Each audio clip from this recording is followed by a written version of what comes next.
Nós, a Europa, tem a ver com a Europa, tem a ver consigo. À sexta, uma reflexão sobre a atualidade europeia. Retomamos a conversa no âmbito da rubrica Nós, a Europa. Marco Teles é do Centro de Informação Europe Direct. Muito boa tarde. Ora, boa tarde, Marta. Começamos com uma breve referência às eleições no Reino Unido, provocadas por Theresa May, primeira-ministra britânica, e que resultaram provavelmente numa decepção para a senhora. Realmente as coisas não estão a correr da melhor forma para aqueles lados, de facto. Como os jornalistas têm referido, a primeira-ministra tinha um mandato até a legislatura só terminava, portanto, em 2020. Já acusaram de ser o maior erro de cálculo da história política. A razão de ser da antecipação destas eleições, como sabe, tinha a ver com o facto da senhora primeira-ministra querer estar com outra força, outra capacidade de negociar também esta situação do Brexit com a Comissão Europeia, e de facto não correu como previsto. Portanto, ela de facto ganha as eleições, mas não atinge o número de deputados, atingiu, portanto, o partido 318 deputados, os trabalhistas 262, portanto acho que ficou-lhe a faltar cerca de 10 ou 12 lugares, tanto quanto eu sei, mas de qualquer forma já foi anunciado hoje que a senhora Theresa May irá de facto formar o governo minoritário, neste caso apoiada no Partido Unionista Democrático, um partido da Irlanda do Norte, que elegeu 10 deputados.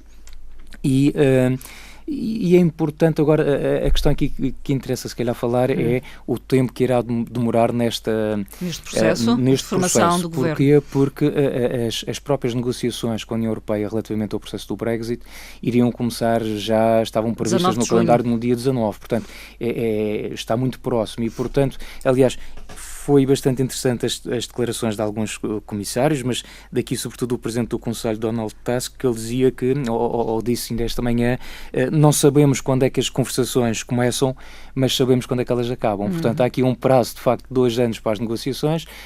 Já se perdeu, salvo seja, não será a expressão correta, mas já passaram 2 meses desde do arranque formal, o pedido formal de saída do Reino Unido, portanto, da União Europeia, e, portanto, este compasso de espera será importante agora analisar, e também, obviamente, é importante até para a própria União Europeia que saia, de facto, aqui um governo sólido, porque não tem interesse para ninguém ter um parceiro no outro lado, na mesa das negociações, um parceiro fraco e que não possa tomar as decisões mais acertadas, digamos assim, em relação a esta tomada de decisão que é importantíssima do Brexit. Será com certeza um processo que vamos acompanhar nos próximos tempos. Exatamente. A Comissão Europeia tem apostado na luta contra o discurso de ódio online, particularmente em redes sociais como o Facebook e o Twitter, o YouTube, enfim.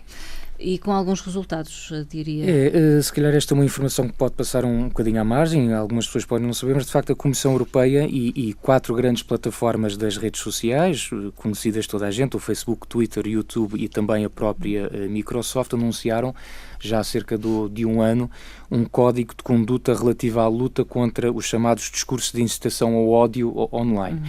Isto é algo que faz todo o sentido. E não deve ser confundido com restrições à liberdade de expressão, porque quando isto foi anunciado, colocou-se logo a situação, mas então as pessoas estão limitadas na sua capacidade.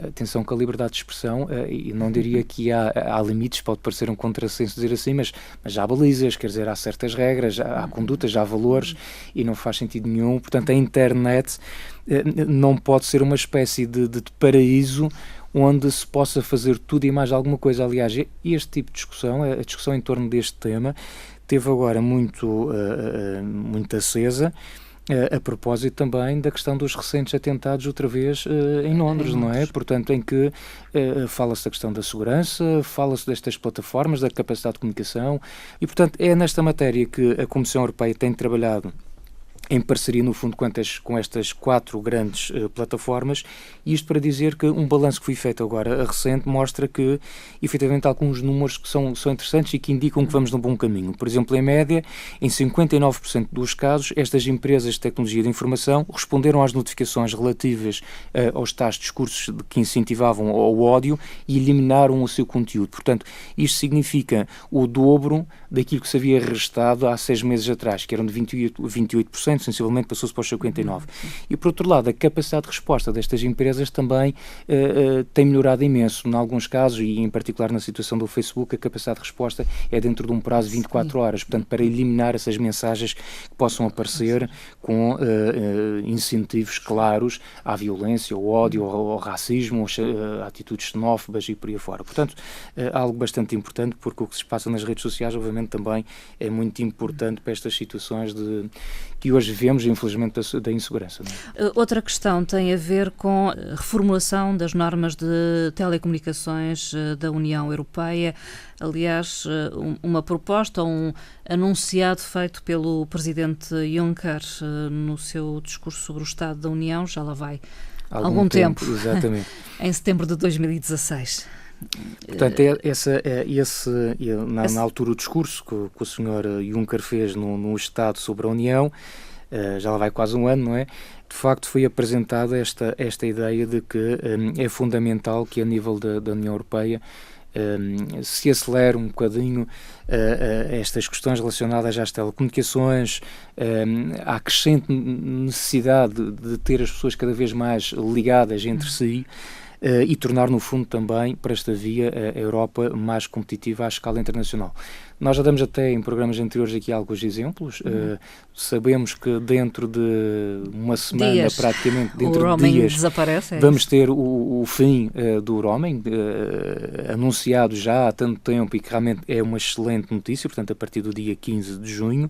Também já se falou cá neste programa da possibilidade, pensa-se que no final deste ano, princípios de 2018, de nós termos assegurado a portabilidade dos conteúdos digitais em contratos que nós tínhamos com as empresas, e agora também nesta lógica de reformulação em matéria de telecomunicações, a própria Comissão anunciou esta iniciativa chamada Wi-Fi for EU. Portanto, no fundo a ideia é promover as ligações wireless em espaços públicos, parques, praças, edifícios públicos, bibliotecas, centros de saúde, museus, e para este projeto haverá um orçamento inicial de cerca de 120 milhões de euros para o período 2017-2019 e que se destina, no fundo, a apoiar a instalação de equipamentos para estas redes de internet grátis, de livre acesso. Atenção aqui que há aqui uma nota importante, portanto, esta iniciativa está aberta às entidades com uma missão de serviço público, nomeadamente as câmaras, as bibliotecas, centros de saúde, como se disse cá, e o financiamento destina-se, sim, à aquisição do equipamento e às despesas de instalação dos mesmos. Ou seja, portanto, a ideia é que o processo seja muito simples, todo ele irá decorrer através de candidaturas diretas à Comissão Europeia. Segundo aquilo que a Comissão anunciou, o processo será, através dessa candidatura direta, a entidade que concorre irá receber uma espécie de vale, portanto um processo muito simples, muito pouco burocrático. Esse vale permite que essa entidade irá contactar, no fundo, as empresas para a instalação desses serviços, desses equipamentos, e a única coisa que ficará a cargo da entidade que concorre será, portanto, os custos da ligação, a manutenção, do equipamento também, mas a instalação, essa sim, e o próprio equipamento é financiado a 100% pela União Europeia. Portanto, acho que são boas notícias e que poderá aqui haver um potencial a ser explorado. Há aqui uma notazinha no próprio anúncio desta iniciativa que isto irá decorrer segundo aquele princípio: os primeiros a chegar são os primeiros a ficar. Ou seja, obviamente a gente percebe que 120 milhões de euros não irá não dar é muito para não é tudo. muito, não é? Portanto, a ideia é que assim que abram as candidaturas, haja de facto os primeiros a chegarem à frente serão aqueles que irão beneficiar deste apoio direto para a instalação destes equipamentos. Dinheiro, ao que parece, chega para reforçar as capacidades de defesa da Europa. Há aqui uma questão que já vem de algum tempo também, aliás, desde 2014, quando o presidente Juncker tomou posse, em que ficou claro também esta prioridade de manter ou melhor, aumentar a segurança dos cidadãos, aumentar a segurança dos europeus de uma forma geral.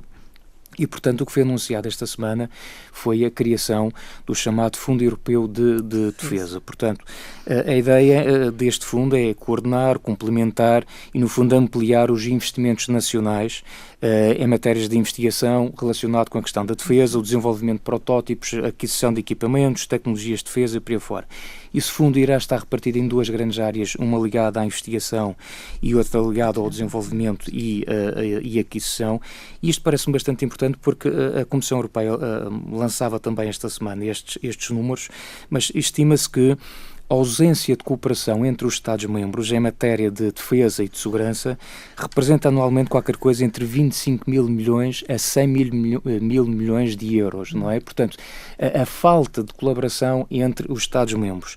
E vai mais longe, seria possível poupar até 30% da despesa anual se efetivamente nós tivéssemos uma maior colaboração entre os Estados-membros.